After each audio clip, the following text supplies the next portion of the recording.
This week, we investigate the computer game Pac-Man and ask, was this seminal 80s arcade game hiding a deep, dark secret? We also challenge the idea that Australia exists, asking, is the platypus really just a marsupial Pac-Man? A good question. Plus, we talk billiard balls, particularly yellow billiard balls. Yellow billiard balls with gaping maws. All of this is strangely on topic for this week's Podcaster's Guide to the Conspiracy. The Podcaster's Guide to the Conspiracy. Well, hello there. Welcome once again to the Podcaster's Guide to the Conspiracy. Here in Auckland, New Zealand, I am Josh Addison, Master of the Arts. But which arts?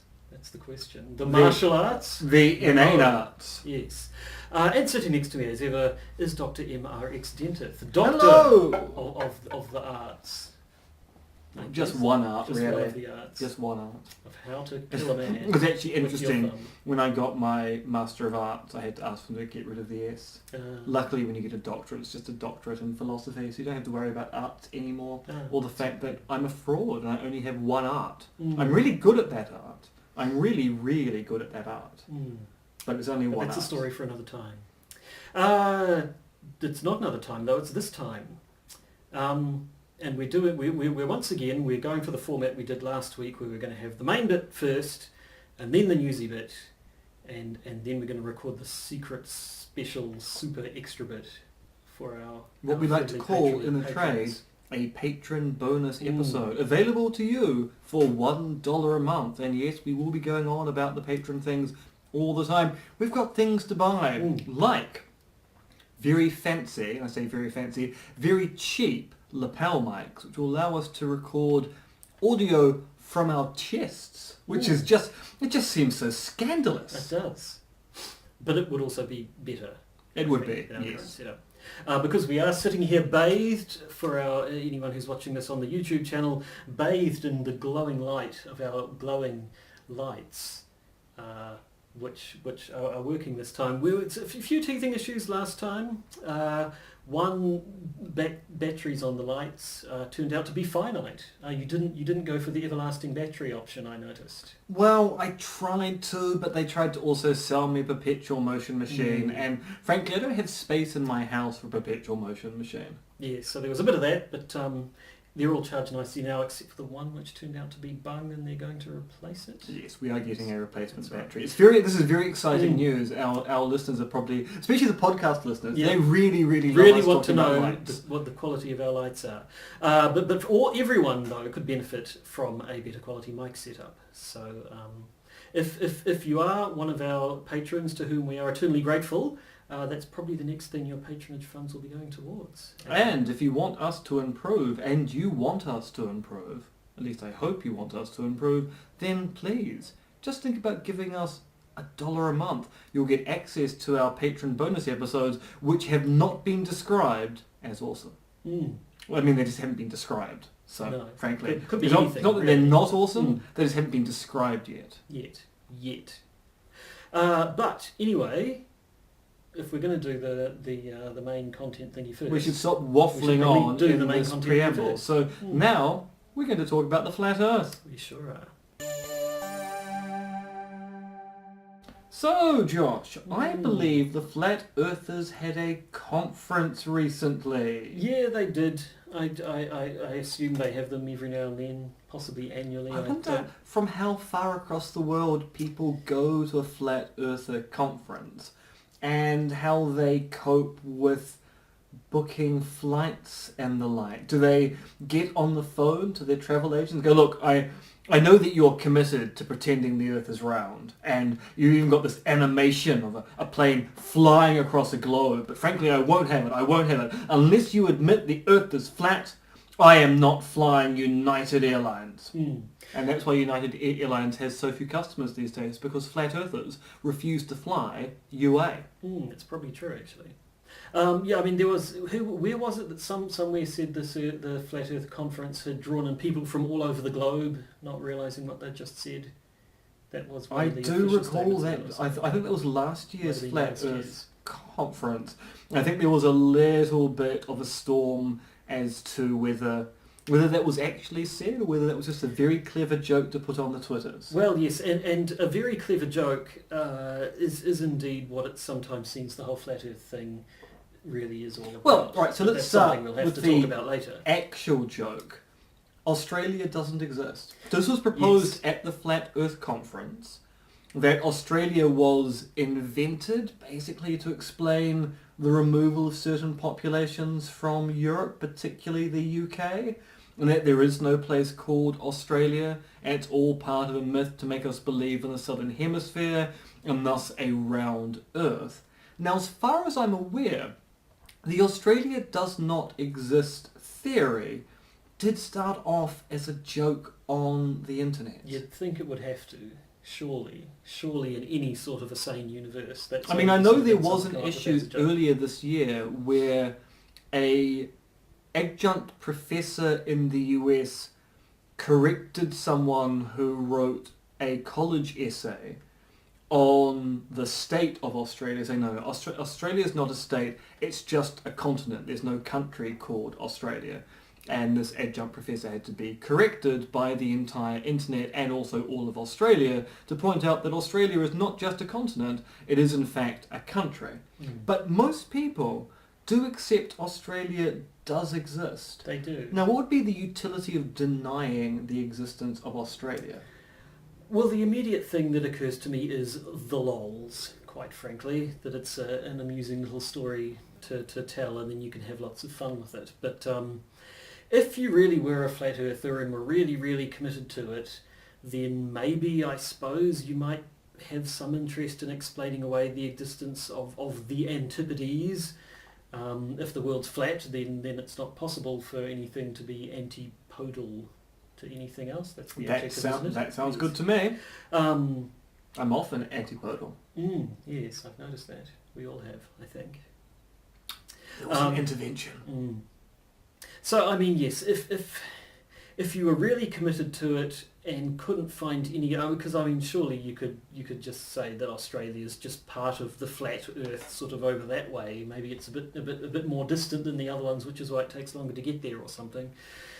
But maybe if you'd really drunk just all of the Kool-Aid, you might feel it necessary to justify your flat earthy opinions to say that Australia didn't exist. But Well, of course, there's a more sinister aspect to this as well, which is... This is something which I'm always hesitant to talk about when talking about conspiracy theories, but there are instances of conspiracy theorists who end up believing such a massive conspiracy, which most people find to be implausible, that they bite a lot of bullets. And one of the bullets you might be biting is a flat earther who believes that we're being lied to by government, scientific establishments and the like, is that maybe Australia kind of exists as a way to make populations disappear. So as I said before, you might think that Australia was invented to explain where certain parts of the European population went in the 18th century. And thus it allows you to go, that was actually white genocide. They just went to Australia in the same way that the Nazis just sent the Jews off to holiday camps. Or the much more sinister, larger scale version of the family pet being sent to live on a happy farm. A happy farm called Australia. So where their prime ministers eat onions live on camera. That's actually true. Do they? When did that happen? Not Malcolm Turnbull. Who was the one who was before Turnbull? Oh God, who can keep up? That's Seriously. true. So Malcolm Turnbull was not the current Prime Minister of Australia, but the previous Prime Minister. Tony Abbott. Tony Abbott would carry an onion in his pocket and then eat a raw onion in front of journalists. And this sounds like something a cartoon supervillain would do, but actually it was Tony Abbott's bon mot. I would not be surprised if Tony Abbott ate a live hamster on television. And because Australia doesn't dislocating his jaw exist, and swallowing it whole. who can challenge us on this? Exactly. Not Tony Abbott. He doesn't even live in Australia. He can't have been Prime Minister of Australia at the time.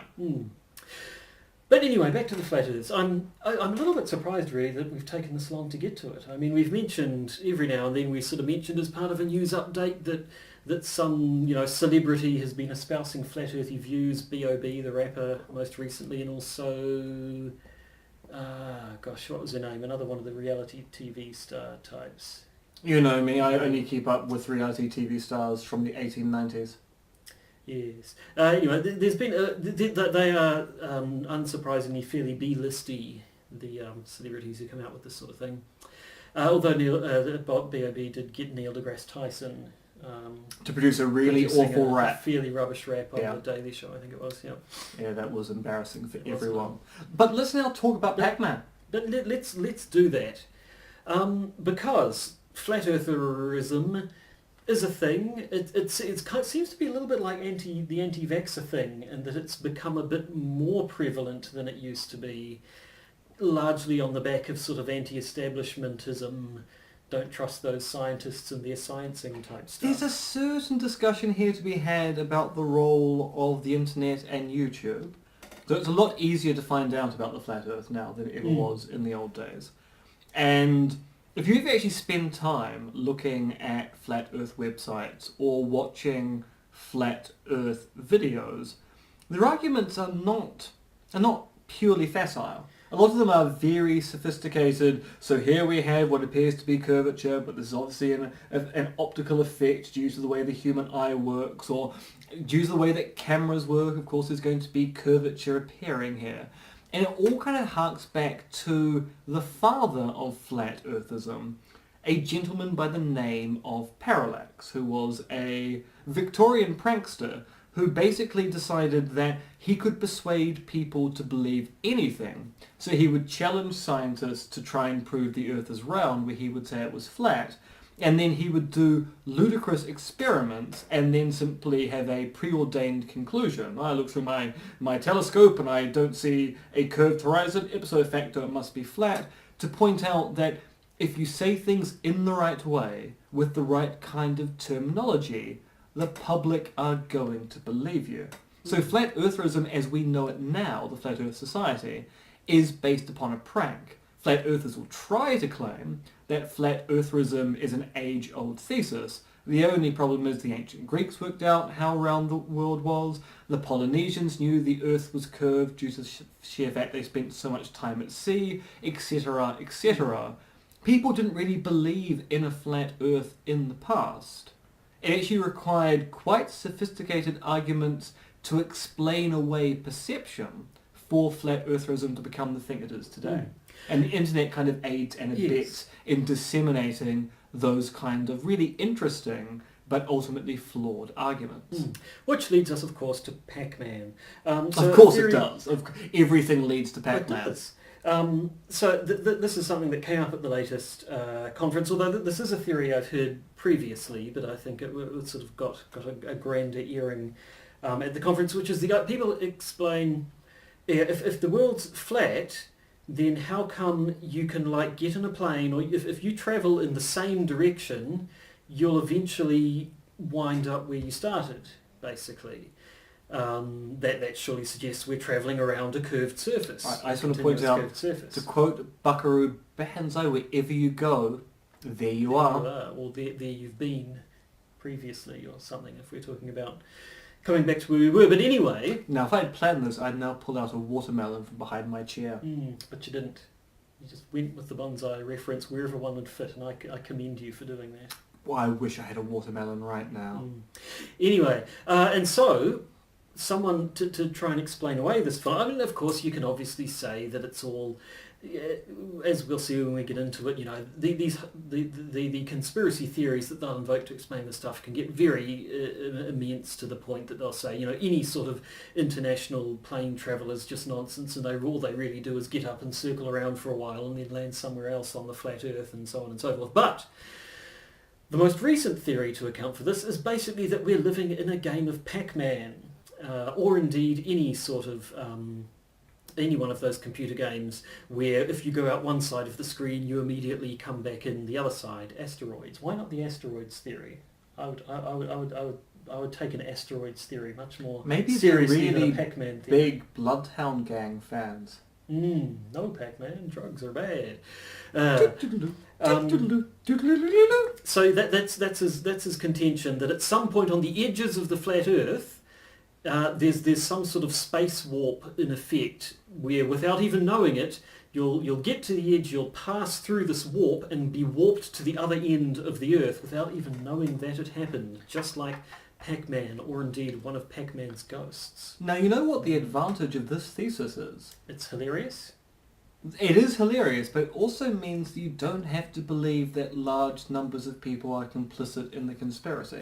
Yes. So, if you believe in a flat Earth, and you don't believe in the warping hypothesis, you have to kind of go, well, pilots must know the Earth is flat because they fly up so high and they travel and they have to do these weird maneuvers and the like, and engineers have to know this because when they're building things, building pipes, taking the internet from one part of the world to another, they can't be going around the globe because there is no globe. Mm-hmm. This way, you can go, well, look, these people are all dupes. They don't realise the Earth is flat because they're experiencing the warping effect. So it allows you to say, it is a conspiracy that the Earth is flat because it's been kept from us, but the number of people involved in keeping the conspiracy is actually dramatically lower. So it allows you to go, well, look, most people aren't aware of it because most people aren't experiencing it. Whilst if you believe in a purely flat Earth with no warping, a lot of people who should know are complicit in keeping the secret from us. So I guess it is superior in that respect, although I don't know the exact mechanism by which they say these space warps work. I think in the more theoretical physics stuff, when they talk about the warping of space and so on, it's often to do with its sort of space being curved in a higher dimension than the 3 dimensions we're capable of perceiving, so that what we think is sort of quote-unquote flat 3-dimensional space is curved in another dimension, and the space warp allows you to sort of hop through this higher dimension and bypass the curved section of the space and so on and so forth. Which kind of suggests that perhaps the flat Earth theory is saying that the world is flat, but only in 3 dimensions, and that in higher physical dimensions the curvature of space-time is still in effect. Would that be a violation of all that flat Earthers hold dear? Or would it be I think you've actually consistent probably with, thought through it far too much, truth be told. Well, that's entirely possible when it comes to the flat Earthers, because basically the problem and the reason why this conspiracy theories are there in the first place and why they just get so elaborate and complex is that there is so much you have to explain away. Gravity. Where does, science says that gravitational force is generated by large masses, and that the gravitational force is something of a planetary body being consistent means it's going to be, the laws of physics say it must be formed into a sphere-like shape. Are you forgetting your Aristotle? Yes, I literally am. Because, of course, like attracts like. Yes. So we are earthy beings. We live upon an earthy plane. We are attracted to the earthy thing. Like attracts like. Simple Aristotle. Don't you give me your fancy 16th century physics, or your 17th century physics, or your 18th, and don't even think about your 19th or 20th century physics. Ever do. But yes, they are probably relying upon a more basic understanding of the physical world. Exactly. Magnets. How do they work? I don't know. The insane clown posse doesn't know, and neither do I. But that's been one claim which I think did come up at this particular conference as well, that gravity doesn't exist. The attraction that physical objects appear to have towards the ground basically is due to some sort of electrostatic charge connection. May I electromagnetism, interrupt? It's a natural force. fact that opposites attract. Thank you, Paula Abdul and DJ Scat Cat. I forgot it was Scat Cat. It was Scat Cat. Don't question me on late 80s musical references, thank you. Scat Late Cat, 80s, the early most 90s. amazing Scat Cat. Possibly early Boop. 90s. Pow! Yes, so that's one theory. I've heard other ones that say there's no such thing as gravity, it's simply buoyancy. It's in the same way that less dense objects will float to the top of a fluid and denser objects will sink to the bottom. We are simply denser than air, therefore we sink to it and the air is above us. But I mean, isn't buoyancy just the interaction of different densities with gravity? I believe so. I think in order to I explain am a buoyancy, you doctor, kind of but I'm need not gravity. that kind of doctor. Yeah. So I mean, yes, they do seem to be reaching a little bit, and don't seem to. Well, I mean, certainly don't rely on modern scientific orthodoxy, but that's kind of the point, isn't it? I mean, if you believe in a flat Earth theory, you kind of have to believe that large chunks of the scientific establishment are deliberately lying to us and concealing from us the nature of the world. It is a very all-encompassing conspiracy theory, one which seeks to explain away a lot of oddness with a hypothesis that indicates that we're being lied to epically by people in power, particularly the scientific elite, which of course means that this is one of those conspiracy theories which is tightly connected to other anti-scientific conspiracy theories like anti-vax theories and the like, which is not to say that all anti-vaxxers are flat earthers, but flat earthers are more likely to be anti-vaxxers. And the sorts of things you see on the YouTube videos that you were mentioning earlier, some of them are fairly sophisticated, some of them are almost sort of childlike in their scientific naivete. There was the one guy who took a spirit level onto an aeroplane, which I'm not quite sure what he thought he was even showing with that, because surely, I mean, when the plane was taking off it would have been like that, but during the entire flight it was level, and look, see, the spirit level is level, and so that means we can't be over the curve. And then I think when someone pointed out to them, but no, because the plane is also moving over the curve, so it would always be parallel to the ground that it's on, so surely you would expect it to be flat. And he sort of said, oh yeah, that's an interesting point. But there are a lot of, I to be honest, I have not troubled myself overly to really investigate the ins and outs of flat Earth theories, but from what I've seen, there's been a lot of that's what it looks like from here, a lot of this is what my limited high school understanding of science tells me the world should look like, and it doesn't quite, therefore it must be wrong. Not a lot of hardcore science, would it be fair to say? No, there is a lot of my gut tells me. And unfortunately, one of the things we learned over the 18th, 19th and 20th century is that our gut is not a reliable indicator of scientific truths. The world is a lot more complex than it appears to be, which is why we have to come back to billiard balls. Yes, we do, because I think a lot of the motivation, perhaps, in the same way that, say, a lot of 9/11 conspiracy theories right at the beginning seem to come out of the fact that the collapse of the Twin Towers just didn't look the way we thought they should. They didn't look properly. The aeroplane impacts and the collapsing buildings didn't quite look enough like a Michael Bay movie to satisfy us, and so we thought something must have been a bit off. Again, with the flat Earth, things just don't quite work the way people think they should. But a large part of that is possibly just because people don't really appreciate, and possibly aren't capable of appreciating, the scale of the world that we live on. The world is bigger than we can understand. I think even if you're one of the handful of human beings who's been out into space and looked back at the Earth from space and seen the entirety of it, it's still hard to comprehend exactly the distances involved.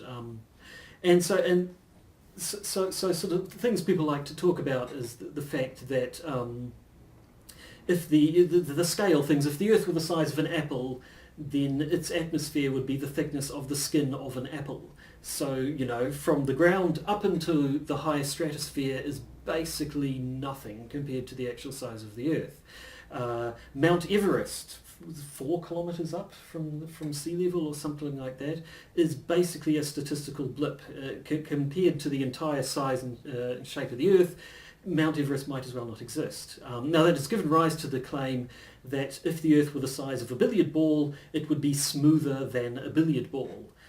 Now apparently that isn't actually true, which is unfortunate because it's it's one of those nice little sound bites. It is. It sounds fantastic, even though it would also be really watery compared to a billiard ball due to 80% of the surface being water. But again, the surface the surface is practically nothing. So it'd be the depths of the ocean tiny aren't film. really that much deeper than the height of our Everest is high, highest. yeah. Yeah. So in that particular case, I think there was a misunderstanding in that someone read the specifications for billiard balls and said that there are not allowed more than I forget the figure, a 0.05 millimetre variation or something, and then worked out that if the Earth were the size of a billiard ball, then the sort of the ups and the downs and the mountains would actually be smaller than that 0.05 of a millimetre, and therefore it's smoother. But what the figure was actually talking about was the tolerances allowed in the roundness of the ball. That figure was how far off perfectly spherical it was supposed to be, and it was nothing to do with variations of the surface and things like that. So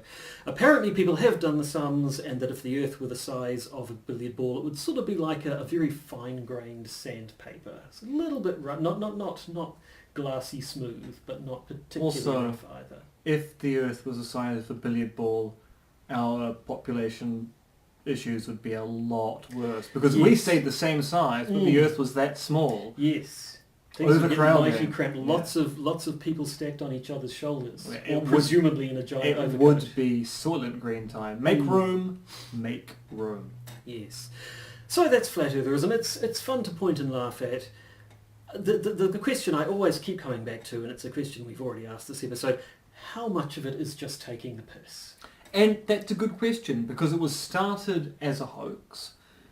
It has had some fairly... So the Flat Earth Society, the official venue for Flat Eartherism, has had some fairly interesting precedents in its time. And so you can't help but feel that the population of the society from time to time is more people who go, I've got a Flat Earth card, I'm a member of the Flat Earth Society, rather than people who actually believe in Flat Eartherism. And maybe it is a kind of protest vote against current understandings of science, which make the world so hard to understand that even the experts, your physicists, your biologists and your chemists, understand a small proportion of what we might call earth sciences.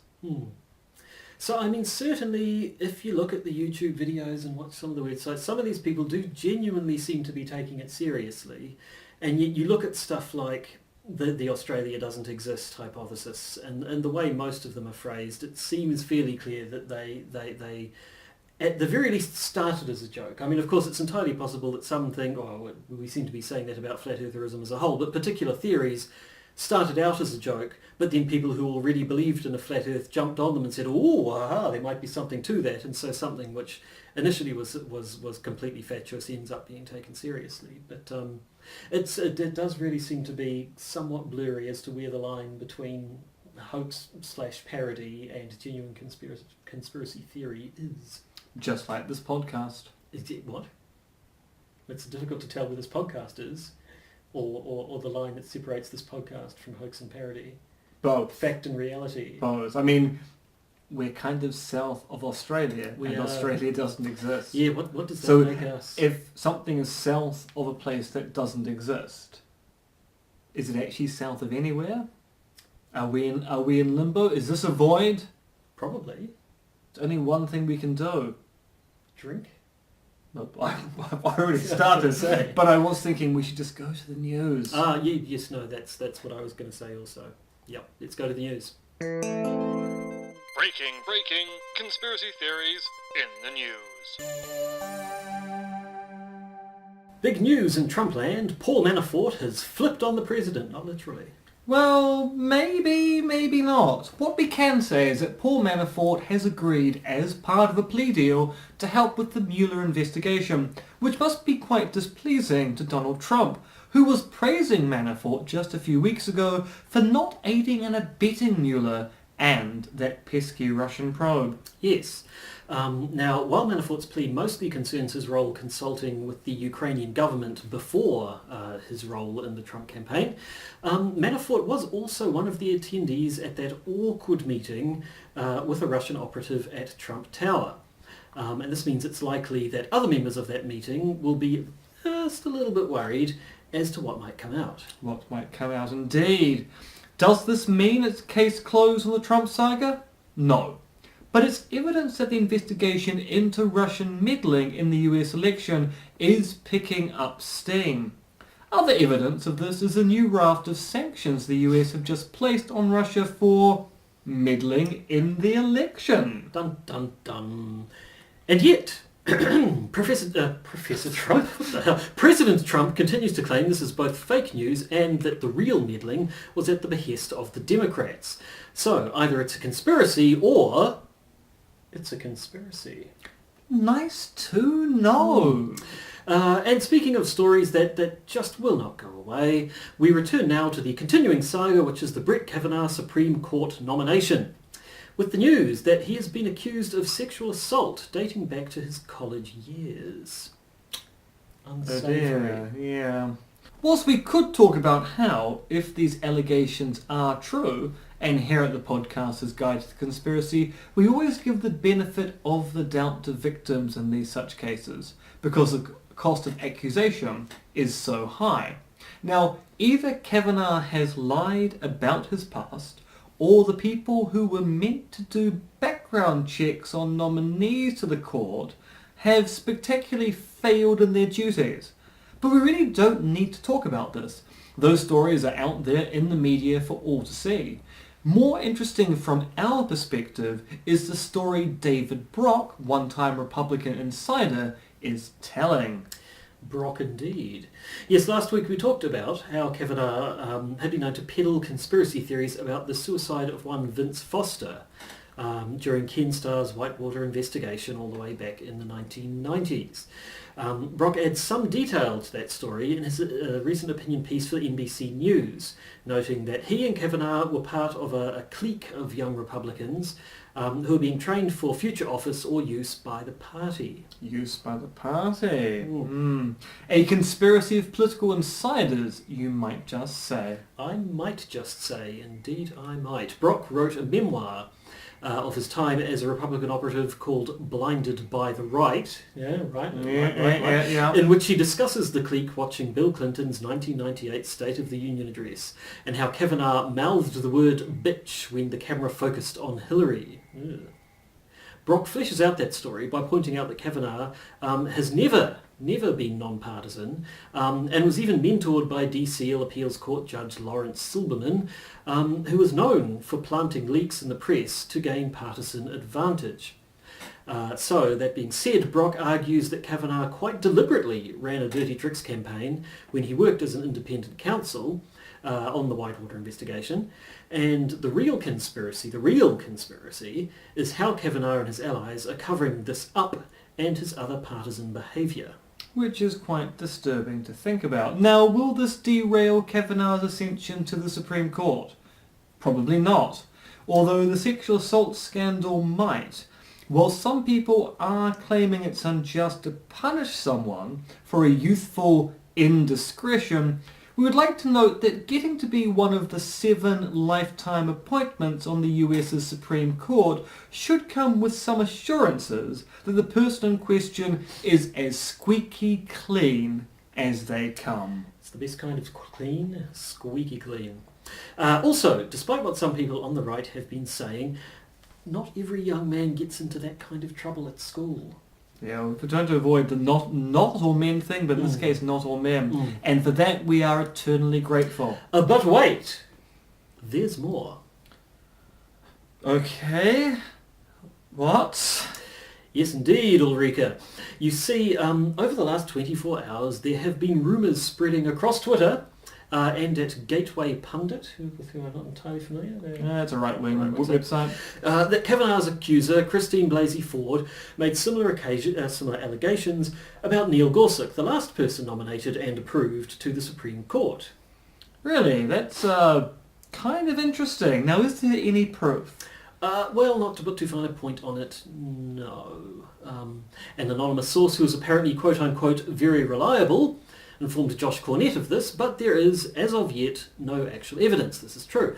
However, it does come off the backs of, again, quote-unquote, in-depth investigations, those air quotes are doing some fairly serious work there, into Blasey Ford, who is, of course, a left-wing activist. My non-existent god, Gateway Pundit, has mastered using a search engine. There'll be no stopping them now. I can't see how. This all seems a little smear campaigny to us, but then again, that's what they're saying about Blasey Ford's allegations. But if this new allegation about her were true, it would certainly speak to a conspiracy by Democrats to derail the nomination. Well, they really need a conspiracy, surely. But if the allegation is false, then it speaks to people spreading disinformation about Blasey Ford to potentially cover up a sleaze that might be about to become a Supreme Court justice. Conspiracies all round. And people say we should just ignore conspiracy theories. People do say that. But not on this podcast. Never on this podcast. Someone should write a book about that. Maybe you already have. Dun, dun, dun! But enough news for now. In our Patreon bonus episode this week, we discuss a terrible tale of spiders harassing a small English town with nursery rhymes. Yep, that's true. The discovery of even more holes in the International Space Station, also your mum, and death in an unfortunate experiment, and maybe, just maybe, we'll give our thoughts on the season finale of Elementary. Yes, Riveting because stuff. we are topical, and all this for a mere $1 a month. Yes. But until then, it's time to say goodbye. Goodbye. You've been listening to the Podcaster's Guide to the Conspiracy. It is written, researched, and performed by Josh Addison, aka Monkey Fluids, and MRX Dentith, aka Conspiracism on Twitter. This podcast is available where all good podcasts can be found, as well as iTunes, Podbean, and Stitcher. It can also be watched on YouTube. Just search for the Podcaster's Guide to the Conspiracy, or, if you happen to be technophobic, consult the auguries. You can support the Podcaster's Guide to the Conspiracy via our Patreon page, as listed in the podcast description, or just by searching for us on Patreon. You can also support us via the Podbean patronage system, if that is more your style. You do you. If you want to get in contact with us, why not email us at podcastconspiracy@gmail.com or find us on Facebook. And remember, Soylent Green is Meeples.